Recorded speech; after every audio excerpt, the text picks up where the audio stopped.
Nagsimula ang series sa mga babae na pinapaganda sa isang lugar na kinaroroonan ng mga mayayamang tao. Binibenta pala ang mga babaeng ito sa mga manyak na mayayaman na bumibili ng mga batang babae.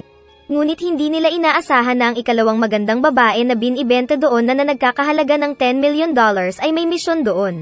Siya si Dia Veconi. Agad siyang nais bilhin ng mga mayayamang lalaki ngunit nilabas nito ang susi at kinalasang posas, at gamit ang magical na armas ay pinagbabaril ang mga manyak na lalaki. May kasama din itong isa pang babae na may armas na sibat at pinatay ang mga bantay sa kapinalaya nito ang iba pang mga babae doon. Ito naman si Tart. Sa labas ng struktura ay nag-aabang naman ang dalawang backup na si Namaha at Lu Tuathaday. Nagsisilbing sniper si Lu at ipinutok niya ang hawak na baril. Biglang nag-flashback sa mundo ng mga tao kung saan isang lalaki na medyo matanda na ang may kasama na mas batang babae. Misyon nilang patayin ang ilang miyembro ng isang mafia. Nang matapos nila ang misyon ay agad na nakita ni Lu ang isang drone sa taas kaya agad silang umalis. Hinabol nga sila ng drone kaya naisip nilang talian ang baril para magsilbing decoy na nagpapaputok sa mga sundalong humahabol sa kanila. Sa ganitong paraan ay hindi napansin ng mga kalaban ang pagtakas nila at pinasabog ng mga ito ang sasakyan. Nang masiguro nilang ligtas na sila ay nilunasan ng lalaki ang sugat ng babae. Saka sinabi nitong titigil na ito sa pagpatay at ang magiging trabaho na lang niya ay magturo kung paano maging assassin. Kalaunan pa ay tinutukan ng lalaki ang babae at nagtanong ito kung ano ang susunod na gagawin ng babae. Pero napanganga ang babae dahil alam nitong mas magaling ang lalaki sa kanya. Saka sinabi ng lalaki na hindi siya dapat nagtitiwala agad sa ibang tao lalo na kung kapwa assassin dahil baka itutumba din siya sa huli. Ibinalik niya ang baril at sinabing matulog na ang babae. Ngunit tinutok ng babae ang baril sa lalaki at babarilin daw ito. Ngunit kinuha pala ng lalaki ang mga bala ng baril, at sinabi sa kasama na pipitsugin nga itong assassin. Kalaunan ay nakontak din nila ang HQ at nabigyan sila ng peking passport at sumakay sila ng eroplano patungong Japan. Pero biglang naging magulo ang paglipad ng eroplano at nakita niya sa balita na na-hijack daw ito ng mga terorista kahit na wala naman. Kaya naisip ng lalaki na papatayin na siya ng sariling organisasyon. Nagpunta pa siya ng cockpit at nakitang patay na ang mga piloto at kalaunan pa ay may dumating na jet at pinasabog ang pampasaherong eroplano. Biglang napunta ang lalaking walang iba kundi si Lu sa isang kakaibang lugar at nakausap nito ang isang goddess. Pinagpili siya nito sa dalawa, ang muling ipanganak sa parehong mundo na walang alaala, o muling ipanganak na may alaala pero sa ibang mundo na puno ng kababalaghan at mahika. Nagtanong ang lalaki kung ano ang kapalit na gagawin niya kung sakaling mabubuhay siya sa ibang mundo na may alaala pa rin. Sinabi ng goddess na kailangan itong patayin ng hero sa mundong iyon. Kailangan niya itong gawin dahil ayon sa goddess ay mako-corrupt ang hero at siya ang sisira sa mundong iyon sa hinaharap. At tanging assassin lang daw ang makakapatay sa hero dahil hindi ito kaya ng kahit mga mandirigma at mga mage. Dahil mabubuhay siya sa mundong puno ng magic ay pinagpili din siya ng mga magic na matatanggap niya na kanyang magiging bagong katawan. Sinabi ng goddess na kailangang patayin ni Lu ang hero sa bagong mundo. Pagkatapos lang nitong mapatay ang Demon Lord. At sinabi pa ng goddess ang mga detalye ng pamilya kung saan siya maipapanganak. Sa pamilya ng Tuathaday na mga assassin din lang. Naipanganak nga si Lu sa bagong pamilya at lumaki siyang matalinong bata, dahil nga nasa kanya pa rin ang kanyang memorya. Magaling din siya sa pagluluto. Pagkatapos pa ng 7 taon ay medyo lumaki na si Lu at nagpapalakas siya ng katawan sa pamamagitan ng pangangaso ng mga hayop, at palagi din siyang na-check up ng kanyang doktor na assassin na tatay. Ginagawa ito para masiguro na maganda ang paglaki ng buto at hubog ng katawan nito. Tinuturuan din ni Kian ang anak kung paano gumawa ng gamot. Kalaunan ay binigyan si Lu ng ama ng sarili nitong Mystic Eyes sa pamamagitan ng surgery na tanging ang nakakagawa lang ay ang mga Tuathaday. Nagagawa na niyang makita ang malayo at maliliit na bagay gamit ang kakaibang mata. Nakita rin ito ang mana sa katawan ng kanyang ama sa unang pagkakataon. Sinabi ng ama na may tinawag na itong magtuturo sa kanya ng mahika. Nang katatagpuin na nila ang guro ay pinagdamit siya ng ina ng damit pang babae. Pagdating ng guro ay nakita ni Lu ang batang si Dia na kanyang magiging mentor at nagpakita ang babae ng malakas na mahika at ipinakilala ang sarili kay Lu. Binigyan ni Dia ng Far Stones ang lalaki para masukat nito ang dami ng kanyang mana. Dahil sa nakuha ni Lu na fast recovery ng mana nito bago pa siya pinanganak ay di na kaya ng Far Stones ang madami nitong mana kaya nasira ito at kinailangan niyang itapon sa malayo dahil sumabog. Agad na dumating ang mga magulang ni Lu at nang masaya sila nang malamang si Lu ang dahilan ng malakas na pagsabog dahil malakas ang anak nila. Kinabukasan ay muling binigyan ni Dia si Lu ng Far Stone para naman malaman nito kung ilang elemento ang kaya niyang gamitin. At nagulat ang babae nang makita nitong na kay Lu ang 4 na elemento. Kalaunan pa ay tinuruan siya ni Dia kung paano mag-cast ng mga magic spells gamit ang formula na alam nito. At kahit sa unang pagkakataon na marinig ni Lu ang mga spell ay mabilis siyang naka-adapt at nagagawa ito. Sa tulong ni Dia ay nakagawa pa sila ng paraan para sa mas mabilis na paggamit ng mahika. Naisip nilang gumawa ng sarili nilang formula para sa sariling spell. Dahil dito ay nakagawa sila ng gold bar mula sa hangin. Nakagawa rin sila ng mga baril na kanilang ginamit gamit ang fire element. Naiisip kasi ni Lu ang goal nitong mapatay ang hero sa mundong iyon pagkatapos nitong mapatay ang Demon Lord kaya gumawa siya ng mas malakas sa baril at gumawa siya ng kanyan. Nagpasalamat si Lu dahil sa pagtuturo ni Dia sa kanya at ganun din ang babae dahil kung hindi niya nakilala si Lu ay hindi niya malalaman kung paano gumawa ng sariling magic formula. Bilang token ay binigyan ni Lu si Dia ng napakatalim na kutsilyo at nangako ito na anumang oras siyang ipatawag ni Dia ay darating siya. Binigyan naman ni Dia si Lu ng Farstone bilang token. Saka nagpaalam ang babae kinabukasan. Kalaunan pa ay nagpa siya ang tatay ni Lu na ituro ang dapat pang malaman ng anak bilang representative ng kanilang sambahayan. Dinala niya si Lu sa isang kulungan ng mga masasamang tao at sinabing patayin ang isang bilanggo na babae. Umiyak ang babae na nagmamakaawa at sinabing aksidente lang ang pagpatay at pagsunog nito sa isang matanda. Ngunit pinutol ni Lu ang kamay nito gamit ang napakatalis na kutsilyo. Saka nagmura ang babae na nag-aartista lang pala, pero tinuluyan siya ni Lu. Isang batang babae ang naglalakad sa kakahuyan dahil tinapon daw siya ng kanyang sariling pamilya dahil sa hirap ng buhay. Kada dumarating kasi ang winter ay walang makain ang pamilya kaya tinapon siya sa gubat. May mga lobong dumating at binalak din siyang kainin. Pero mula kung saan ay nataman ng palaso ang lobo. Ipinakita na ito pala si Lu na nagpunta ng gubat para maghunting ng makakain bago pa dumating ang winter. Narinig ni Lu ang ingay ng mga lobo at naisip nitong mayroon silang hina-hunting kaya naisip niyang nakawin ito. Pero nagulat siya ng tao ang makita, at swerte din niya dahil nakita ng mystic eyes niya na puno ng mana ang babaeng bata. Kaya walang atubili na niligtas ni Luke ang babae at pinatay ang mga lobo gamit ang matalim na kutsilyo at lakas ng pagsuntok kasama ng magic spell. Nagluto din siya ng lugaw na may karne ng lobo at pinakain ang bata. Sa kanya pinakilala ang sarili at nalaman din niyang ang pangalan ng bata ay Tart. Ipinagtapat ni Lu ang sekreto na marami na siyang napatay na tao at may misyon pa rin siyang papatayin. Ganun pa man ay tingin ni Tart sa kanya na mabait siya dahil tinulungan niya siya. At mula noon ay naging kasama at tagapagsilbi na ni Lu ang babae maging nang lumaki na sila kaunti. Nagsisilbi ang babae sa bahay ng Twatha Day bilang pagpapasalamat nito sa pag-ampon sa kanya ni Lu bilang kapamilya. Pero maliban dito ay sinasanay din ni Lu ang babae sa pakikipaglaban at pagiging assassin tulad ng kung paano siya sinasanay ng ama dati. Ngunit hindi maperpekto ng babae ang paggamit ng kutsilyo kaya binigyan siya ni Lu ng foldable na sibat at naipakitang ito ang master niya. Syempre hindi lang iyon ang gamit ni Tart kay Lu dahil may siopaw din na bola-bola.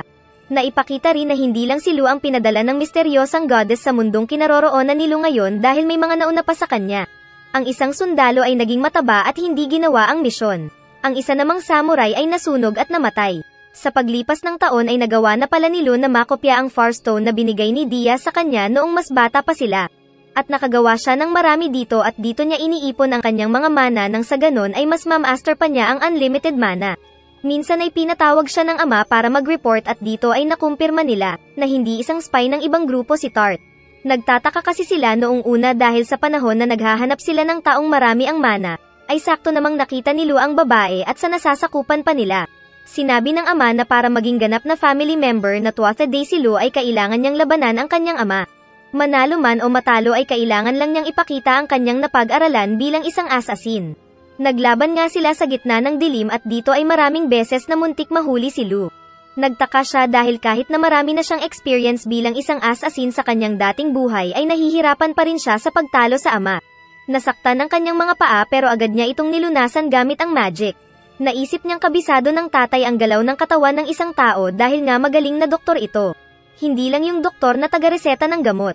Tumigil at pinakiramdaman ni Lu ang pag-atake ng ama at nalaman niyang patibong lang ang pag-atake sa kanan at kaliwa. At mula sa itaas ay dumating ang ama pero natutukan pa rin ito ni Lu at siya ang nanalo. Sinabi ng ama na wala na siyang maituturo pa dahil na-master na ni Lu ang kanilang teknik. At ang tunay na pagsusulit dito ay ang hindi paggamit ni Lu ng magic spell para manalo, kaya siya nakapasa. Kalaunan pa ay sinamahan ni Lu ang ama sa pag-assassin sa mga taong sa tingin nila ay walang kwenta. Ginagawa daw nila ito sa mga masasamang tao base sa code of conduct nila. Nagdaraos noon ng party ang House of Twatha Day at sinabi ng ama ni Lu na siya ang susunod na head ng sambahayan na iyon. Pero nagalit ang isang lalaki na si Rona at sinabing siya ang dapat napapalit na headmaster dahil mas malakas siya. Sinabi ni Kian na kung nais ni Rona ay maglaban sila ni Lu at ang mananalo ang susunod na headmaster. Pumayag ang lalaki at instant na tinutukan na siya ni Lu. Di pa rin matanggap ni Rona na talo siya kaya nagsuntukan pa sila pero nabali lang ang kanyang braso. Kaya natalo siya sa laban. Sa labas ay inabangan ni Lu ang lalaki at sinabing nais niya si Rona na maging knight ng House of Tuatha Dé at hindi assassin. Sinabi din nitong huwag siyang malungkot dahil ang tatay nga niyang si Kian ay tinalo ni Lu, si Rona pa kaya na mas mahina. Saka binigyan ng bida ng magaan at kakaibang espada si Rona.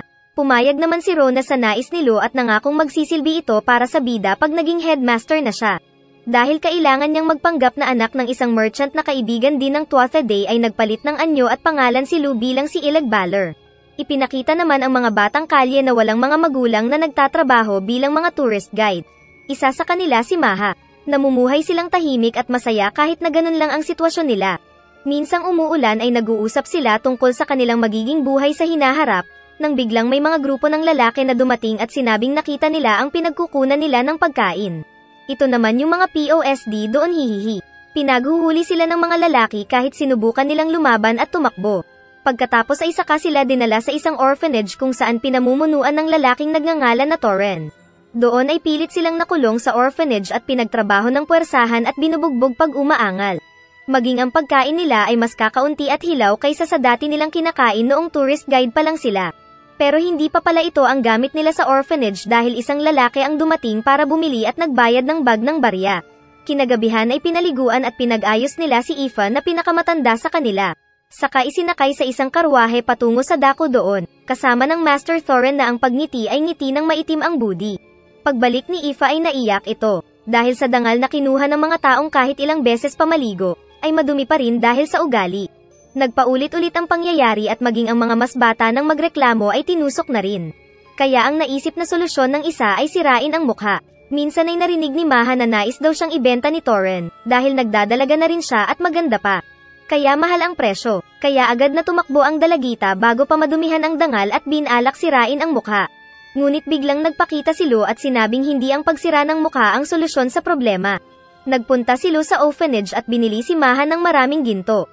Pero sinabi ni Torren na kailangan pa niya ng 3 araw para maghanda. Pero ang totoo ay nais pala ni Torren na ibenta ang babae sa mayamang matanda na suki nito. Sa karwahe ay naisip ng babae na ayaw niyang madumihan bago sumama kay Lu kaya tumakas siya. Pero may mana din pala ang lalaking katulong ni Torren at nahuli si Maha. Namamanyak din pala ito sa kanya. Pero dumating si Lu at parehong binaliyan ng buto kapwa ang masamang master at tauhan. Saka sinet up din nila ang mayaman at nahuli sa tulong na rin ni Tart. Inayos din ni Lu ang sugat sa mukha ni Noin at masayang sumama si Maha sa bida. Naging opisyal din na kapamilya ni Lu si Maha dahil inayos din ito ang pangalan sa pagiging Balor. Ngunit naging malapit ang loob ng 2 babae kay Lu at kapag nais nila ay nakikitulog sila sa bida. Hindi lang nila alam na matanda yan dati na ibalik lang sa batang katawan. Minsan ay pinatawag ni Lu ang amang merchant at sinabi ang kanyang balak na magpatayo ng negosyo. Ayaw siya ng kanyang ina kahit inampun pa siya sa pamilya ng Balor. Pero nang ipakita ni Lu ang sample ng lotion na nais nitong ibenta ay nasiyahan ang nanay at sinabing magugustuhan nito si Lu basta ba may lotion itong palagi. Pagkatapos pa ng ilang paliwanag ay pumayag ang foster father ni Lu sa negosyo at pinatayo nila ito. Success naman ito ayon sa plano ng bida dahil kahit nakasama siya sa pamilya ng Balor ay tinatago pa rin niya ang sekreto ng produkto. Wala pa daw kasing lotion sa mundong iyon kaya siya ang una. Samahan mo na rin ang Chicken Joy at Burger, tiyak yayaman ka dyan. May dumating na spy na gustong dukutin si Lu para alamin ang sekreto ng produktong lotion, pero nahuli ito agad ni Maha at Tart. At tinorture ang kawawang spy. Lihim kina Maha at Tart ay binibisita din pala ni Lu si Dia once a month kapag rest day ng 2 babae para pagsilbihan si Lu. Nagagawa na ni Lu na makalipad gamit ang mahika nito. Binigyan niya ng chocolate ang babae dahil wala ding chocolate doon, kaya masarap daw na mapait. Pagsapit ng hapon ay muling nagpolem si Lu kay Dia at sa bahay ay nakasama naman niya sina Maha at Tart. Isa na namang bida na mahilig sa babaeng malalandi. Isang gabi ay naglalakad si Noin kasama ang isa pa nang bigla silang holdupin at abusuhin ng 2 lalaki, ngunit dumating si Maha at binugbog ang mga lalaki at pinaalis. Paglipas pa ng 2 taon ay mas lumago ang negosyo ni Lu at ginawa niyang manager si Maha para mag-manage at alagaan ang kanyang negosyo. Pero dahil tapos na niya ang layunin sa pagiging merchant ay muling bumalik si Lu sa kanyang pagiging lutueta at maging ang kanyang buhok ay binalik din niya sa dati. Kasama ni Lu si Tart sa pag-uwi at nakasakay sila ng karwahe nang biglang 3 lobo ang umatake sa kanila. Ipinakita naman ni Tart ang galing para pagpraktisan ang mga lobo. Gamit ang sibat ay madali lang niyang napatay ang mga halimaw na lobo. Naisip ni Lu na nagsisimula na ang pag-atake ng mga halimaw. Kaya lalabas na rin ang nakatakdang hero. Pag-uwi ni Lu ay niyakap-yakap siya ng ina at naamoy-amoy. Pagkaraan pa ay kinausap siya ng ama at sinabi nito na nais niyang bigyan ng pagkakataon si Lu para mabuhay na lang na isang merchant. Dahil mas ligtas ito kumpara sa pagiging assassin ng kaharian na kanilang binabantayan. Malaki rin kasi ang tsansa na darating ang araw na tradeorin sila ng kanilang mga clients at boss at sabihin sa mga tao na sila ay mga assassin at mapatay sila anumang oras. Pero mas pinili ni Lu na manatiling assassin dahil nais niyang bantayan ang bayan na iyon at nais din niyang mapang-asawa si Dia na anak ng isang royal blood. At hindi niya ito magagawa kapag maging isa lang siyang merchant kaya kailangan niyang manatiling assassin ng kahariang iyon para manatili din siyang nasa noble family. Dahil nais niyang magpatuloy bilang assassin ay binigyan siya ng ama ng kanyang pinakaunang solo assassin mission at isang nagngangalang Count Vencor ang kanyang target. Nagbebenta daw ito ng mga illegal na armas at pinapalit nito ito sa isang droga na tinawag nilang Visine. Nakapagbibigay daw ito ng kasiyahan sa gumagamit pero pag nawala na ang epekto ay nakakapagpabaliw ito. Ang rason daw nito kaya hindi mahuli-huli ay dahil mafia daw ang gumagawa nito. Kaya para makumpirma ito ay agad na nagpunta si Lu at Tart sa isa pang bayan na sakop ng kaharian at nakita nila ang isang batang nagbebenta ng jam. Sinira ni Lu ang benta ng bata kaya lumabas ang mga goons na may hawak dito at binugbog ng dalawa. Nagpunta sila sa kinaroroonan ng batang adik ang ina ng Visine at doon ay nakita nila ang masamang epekto nito. Nagpadala sila ng kalapati kay Maha para imbestigahan din si Count Vencor at nakumpirma nga nila na ito ang utak sa pagdami ng droga kaya nagpasya silang ituloy ang pagpatay dito. Naging siya uli si Ileg Baller at kasama niya si Maha na nagpunta ng bahay ni Count Vencor. Sa karwahe ay sinabi pa ng babae na alam nila ni Tart na nais ni Lu si Dia. Pero ganun pa man ay pwede pa rin daw silang maging kabit nito anumang oras makaisip ng kalokohan. Pero sinabi ng lalaki na kapamilya lang ang turing niya sa kanila. Good boy, nakahanap tayo ng medyo matinong bida pagdating sa pangchichicks. Nagbenta sila ng lotion doon at nagustuhan naman ni Mrs. Vencor ang produkto. Nakita ni Lu kung gaano kasaya ang mag-asawang Vencor bilang magkasama. Nagtanong-tanong si Lu sa babae kung ano ang palaging ginagawa ni Vencor bago matulog at sinabi ng asawa na nagtatambay ito sa kanilang terrace habang pinagmamasdan ang buwan. Kaya isang gabi ay isinagawa ni Lu at Tart ang kanilang assassination sa lalaki. Gumamit ng magical sniper si Lu at pinatamaan ng headshot ang ulo ni Vencor. Pero nakita niya ang lungkot ng asawa ng kanyang pinatay at nalungkot din siya at naalala na hindi siya ganito dati sa kanyang unang buhay dahil isa lang siyang killing machine noon. Magkasamang namamangka si Lu at Tart dahil galing sila sa pagsasanay sa isang isla na nahanapan ni Maha. Ligtas daw kasi at sekreto ang pagsasanay doon dahil walang ibang tao. Kalaunan ay nalaman ni Lu mula kay Maha na nahanap na nito ang pinapahanap niyang divine treasure na tinawag na Gable. Ito daw ay ancient na magical na gamit at hindi ginawa ng tao at hindi rin nasa Syra. May kaugnayan ito sa hero na kanyang pinakamisyon sa buhay na iyon. Nasa pangangalaga daw ito ng isang nagngangalang sa Tanta Macnes na posibleng ang hinahanap nilang hero. Sinusubukan na daw ni Maha na bilhin ito. Sinabi pa ni Maha ang bad news na nagkaroon ng civil war sa Swogel malapit sa kinaroroonan ng pamilya ni Dia Veconi. At kasama daw ng mga kalaban ang taong si Tanta Macnes mismo na may hawak ng Gable. Kaya agad na nagpunta si Lu kay Dia at sinabi nitong nais niyang tulungan ang babae para makaalis sila doon at makatakbo sa ligtas na lugar. Ngunit sinabi ni Dia na bilang anak ni Count Veconi ay responsibilidad nitong bantayan ang bayan. Saka pinilit siya ng babae na mag-date sila sa labas. Nagpalit ng kulay ng buhok ang babae tulad ni Lu para daw mag-disguise sa paglabas nito. Naglaro sila sa isang arcade saka sila kumain ng lasagna. Kalaunan pa ay may nakita silang bata na nawawala. Kaya ginamit ni Dia ang kapangyarihan para mahanap ang nanay ng bata. Kaya nasabi ni Dia na napakaganda ng puso ni Lu. Kalaunan pa ay nagpunta sila ng isang pool at hinila siya ni Dia sa tubig. Saka nang ayos na ay nagpaalam na si Lu at nangakong magluluto siya ng lasagna para sa kanila sa muli nilang pagkikita. Ngunit pag-alis ni Lu ay pinatigil ni Dia ang lahat ng mga tao sa pagpapanggap ng mga ordinaryong mamayan dahil mga sundalo pala ang mga ito. Maging si Dia ay nagseryoso na rin at binalik ang tunay na buhok. Pag-uwi ni Lu at Tart ay may nakita silang sugatan na nalunasan ni Kian. Saka sinabi ni Kian na isa itong client na nagre-request ng kanilang tulong. Galing ito sa House of Veconi na kinaroroonan ni Dia. Sinabi ni Kian na nais daw ng mga rebelde na nanggugulo sa Swojel na ibigay ni Count Vekoni ang anak nitong si Dia para maging asawa ng sumasalakay sa kanila para matigil ang mas maraming patayan. Makapangyarihan kasi ang lahi ni Dia at maganda daw itong gawing paanakan. Kaya sa pagtulong kay Dia ay kailangan nilang palabasin na pinatay siya ng House of Tuatha nang sa ganon ay makakatakas ito ng ligtas. Saka ipinagtapat ni Kian na ang ina ni Lu ay galing din sa House of Vekoni. Kaya magpinsan pala sina Lu at Dia kaya magkakulay ang kanilang buhok. O hindi, matapos nilang magawa ang lahat ng bagay, saka lang nila malalaman na magpinsan pala sila. Sa pagpunta sa kinaroroonan ni Dia ay nagpresenta si Tart na tulungan si Lu. Alam kasi nitong mauubos ang mana ng lalaki sa pagpunta palang gamit ang naimbento nilang magic na pagtakbo.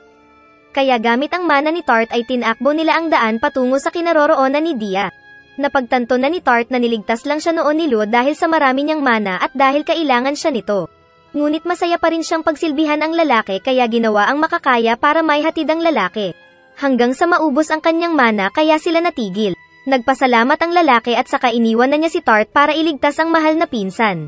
Bakit kasi hindi nag-imbento ng Ford di ikaw sana ang unang nakagawa ng sasakyan dyan? Naiwan namang umiiyak si Tart dahil na friend zone lang siya ng mahal niya. Kawawa naman. Pagdating ni Lu sa kinaroroonan ng bahay ni Dia ay nakita niya ang maraming mga mandirigma sa labas at marami sa mga ito ang magic users. Ngunit marami siyang na-headshot sa mga ito gamit ang magic sniper rifle.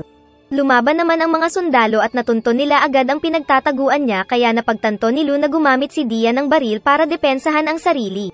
Ginamit ni Lu ang naipon niyang Farstones at ibinola ito sa pana at pinasabog ang mga kawawang armored knights. Nabasa naman ng mga sundalo sa panig ng House of Vekoni ang pagkabalisa ng mga kalaban kaya lumabas sila at nakipaglaban ng espadahan. Kinuha ni Lu ang isang bangkay at pinagmukhang si Dia saka mabilis na nagtungo sa kwarto kung saan niya nakita si Dia gamit ang kanyang mystic eyes. Naabutan niya ang mag-ama sa kwarto at doon ay binalak nilang kunwari sumigaw si Dia na ayaw niyang maraming mamatay dahil sa digmaan ngunit ayaw din niyang may kumuha sa kanya at gawing asset. Binuksan nila ang bintana para sana sumigaw si Dia pero biglang naramdaman ni Lu ang panganib na naramdaman niya sa dating buhay bago pa siya mamatay. Ipinakitang isang malaking sibat ang lumipad mula sa malayo at pinaulan na ng maliliit na sibat ang mga naglalabang sundalo. Agad na niligtas ni Lu si Dia at tinapunan ng palasong may Farstone ang dumarating na sibat at sumabog. Pero buo pa rin ito na sinira ang kanilang kinaroroonan. Nakita ni Lu ang may-ari na si Setanta Macnes at ang armas nito ay ang Divine Treasure na Gable. Agad na ginamit ni Lu ang kanya na naimbento gamit ang magic, at natama naman ang macho na kalaban ng direct hit at sumabog. Ngunit nasira lang ang damit nito at uminit ang ulo.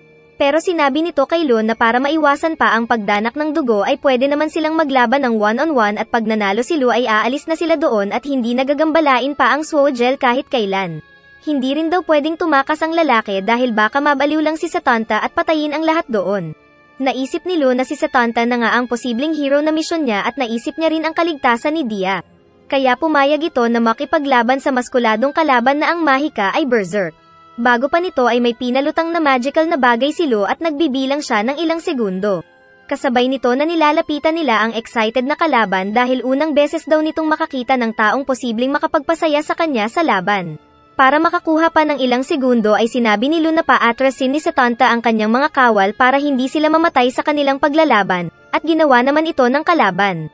Saka sinabi ni Lu na maghahagis siya ng coin at paghulog nito sa lupa ay hudyat na silang maglaban. Pero asasin si Lu at lihim na palang nakahanda ang pag-atake niya sa kalaban. May nagawa na pala siyang satellite sa mundong iyon at may kanyan itong nakahanda sa kalawakan. Nagsanay pala siya dati sa isla para ma-master nito ang target location at ang pinalipad nitong bagay kanina ang nag-trigger ng pag-activate ng kanyan. Kaya bago pa nahulog ang coin ay natama na ng pagkalakas-lakas na kanyan si Setanta at nawala ito sa lakas ng pagsabog. Ang galing ng concept. Dahil sa impact ay naitapon din si Lu kahit may shield ito at nauntog pa ang ulo kaya siya nahilo. Paggising niya ay nakita niya si Dia, at sinabi ni Lu na ginawa niya ang kanyang promise noong bata pa sila. Sa kanya ito hinalikan sa masarap na lips at iniuwi para pa rin sa kaligtasan ng babae. At dyan nang nga tinatapos ang video na ito. Kung nag-enjoy ka, pwede mo akong i-follow or subscribe dito sa YouTube channel ko.